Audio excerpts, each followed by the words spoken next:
এই গরমে কম বেশি সবারই ফোন নষ্ট হয়ে যাচ্ছে। যদি আপনার পছন্দের ফোনটি নষ্ট হয়ে যায়, দেখা যাচ্ছে টাচে কাজ করতেছে না, হঠাৎ করে অফ হয়ে গেছে আর অন হচ্ছে না, চার্জে লাগিয়ে রাখছেন তবুও কোনো রেসপন্স নাই, এই ধরনের প্রবলেম হলে সরাসরি মোবাইল মাস্টার রাসেলের সাথে যোগাযোগ করতে পারেন। আমাদের হোয়াটসঅ্যাপ এর লিঙ্ক দেওয়া থাকবে, আপনারা অবশ্যই পেজটা ফলো দিয়ে রাখবেন। ইউটিউব চ্যানেলের পরে চ্যানেলটা সাবস্ক্রাইব করে রাখবেন। এই ধরনের যত রিলেটিভ প্রবলেম আছে ডেইলি আপনার ফোন ব্যবহার করতে গেলে যে প্রবলেমগুলো ফেস হন, সেই প্রবলেমগুলো আমরা তুলে ধরে থাকি আমার চ্যানেলে। যাই হোক, এই ফোনটি গেম খেলতে খেলতে তার ফোনটি হঠাৎ করে বন্ধ হয়ে যায়, তারপর আমার তারা আসে যে ভাই আবার ফোনটা অন হচ্ছে না। আপনারা দেখতে পাচ্ছেন আমি ফোনটা কীভাবে কাজ করছি। আমি সবসময় লাইভ কাজগুলো আপনাদের সাথে শেয়ার করে থাকি।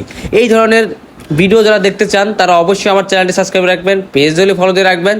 আর যাদের ফোন এরকম আপডেট দিয়ে বন্ধ হয়ে গেছে, চালু হচ্ছে না, তারা চাইলে চলে আসতে পারেন আমার শপে। দেখতে পাচ্ছেন সেটা চালু হয়ে গেছে, এখন টাচ সেন্সিটিভ সবই ঠিকঠাক আছে। আমরা চালিয়ে দেখতেছি, ফোন ওকে আছে, আলহামদুলিল্লাহ ডান। চলে আসতে পারেন আমার শপে।